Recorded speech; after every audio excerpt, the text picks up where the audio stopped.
looks at everybody. He unlock all the doors. He just standing there. He like check his watch. Like he just pushes it open. And like it was like before I could even turn and look at everybody like, oh my God, brother. They ran him over. You think hype beats are kind of ruining the shoe game? For sure. Because of a guy like me who naturally bought sneakers or naturally like gets like I might just wake up one day random and be like, I wonder what's coming out. Like it just started looking at shoes, and then the hype beast thing, man, it's the money. Yeah. Like money breeds all that stuff. When people, it's just like right now, if somebody was to see this podcast and they like, man, look at what they doing. Right. I feel like I could do that too. Yeah. It's the same thing with the sneakers, bro. That's a good point. Yeah. Like, you know what I'm saying? Like they gonna feel like it's easy, but they don't know about the getting up at 5 a.m. or being there at 5 a.m., getting up at 3, 4 o'clock. I done been in some lines that's crazy. Like I done got up super early. I done missed some sleep, bro. So it ain't always as sweet as it seems. Like, and like I said, it get dangerous. Yeah. So, like, I done been walking out the mall, like, with those satin ones, bro. I walk, like, you can feel it. Yeah. You can feel the energy when you got them bags in your hand and it's 20 other people who ain't getting no shoe, bro. Man, I had a crazy, well, I wouldn't say crazy experience, but it was, I was like a sophomore in college, and the grade fives that just came back around, and that was the last pair of shoes I like physically stood in line for. And I was at finish line, caught my shoes, and I had my teammates with me. Mind you, I'm 6'4", but I'm the shortest guy. Yeah. And walking out of the store, and a guy come up to me. He was like, man, you just got that release? And, I'm smiling, I'm feeling good. I'm like, yeah, man, I got him. He was like, he looked me up and down, and he was like, what size you wear? And then my homeboy he kind of like stood in front of me. He was like, he wear your size, bro. And we just walked off, but it was just like, dude was on, he looked kind of sketchy. But then it's just like, now granted nothing happened, but it was just like, you've heard, it's been many stories and like how those type of altercations or encounters can easily go the wrong way. Yes, man, like I said, with the satin ones, just, like that, I'm gonna just tell y'all like brief story how the satin ones went. When I pulled up, let me get straight to it. I pulled up at like 4:30, 5 a.m. Had my nephews with me.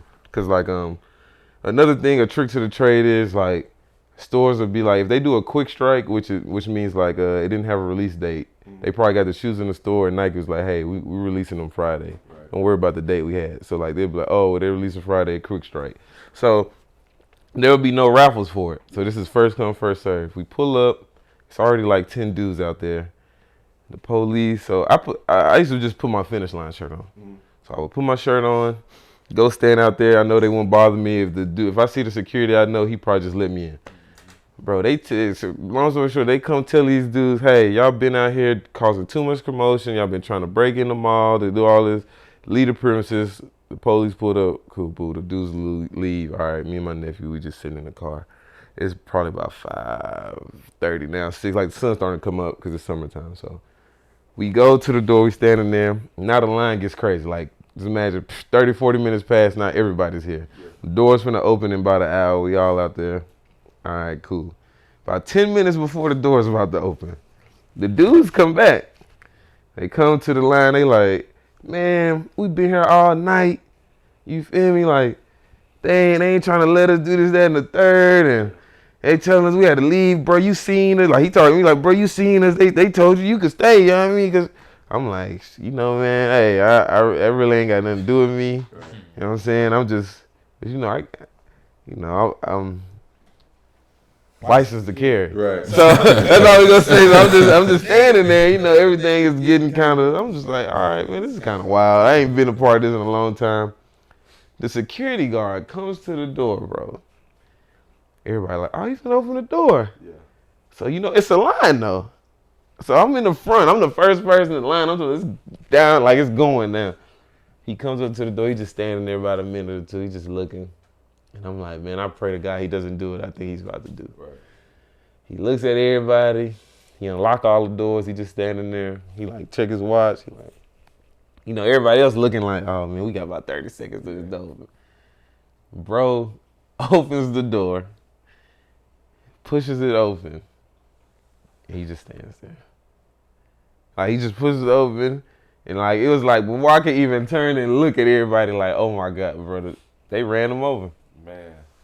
I'm talking about literally. He opened up that door, still right there, trampled him, bro. Like ran through everybody, full out, flat out, pew, running. And then, long story short, we get to the line. I work here, so I know what side the door opens on. So I let everybody line up on that side. And then when they did, I just went to the other side and sat by myself. And then, my manager came. He was like, who was here first? I was like, me. Everybody tried to, he's like, no, y'all, everybody stay over here. It's just me and my nephews in this line. So now I got 4 pair. But I was saying that to say, like, the line went from a straight line to, everybody ran to this line now. So niggas like, nah, I was right here. And they're like, man, that's outside. We right here in front of the door. Long story short, bro. One dude just wasn't having it that morning. And he let a few people know, like, this ain't the time to be brushing up on me in this line. I'm in the line. And it was like, okay, I got it. I understand. Like, you got it, bro. He letting me know that he was having pressure about his sneakers today. So I was just over there amazed that it got that far. I had never seen it get that far. Like, he was really letting it be known, like, stop. Right. It's done. Like, don't do nothing else. And I was like, oh, okay, I'm gonna stay over here. I think the crazy thing about that is, like, that's an in-store experience. Yeah. But it can get crazy online as well. You get what I'm saying? Bro, everywhere. Whether it be, like retail stores like Finish Line, Nike, Foot Locker, you got StockX, Go, like, it can be just as crazy online as it is. And my thing with this, I feel like shopping online, especially with releases, I feel like that's more like mentally deflating than you stand, because it's like, you woke up, you're in bed, it's like 5, 6, 7 o'clock in the morning. You set an alarm. You set like 2 or 3 alarms for this. You took an L before you 10 o'clock. And it's just like, you're starting your day taking an L on a pair of sneakers that you've been waiting and preparing for like 2 weeks. Yes, bro. You get what I'm saying? Or it's a Christmas release, and it's like, you've known for like 6 months that this shoe is gonna come out on this day. This is the shoe you want for Christmas, holiday, birthday, or whatever, and you take a L.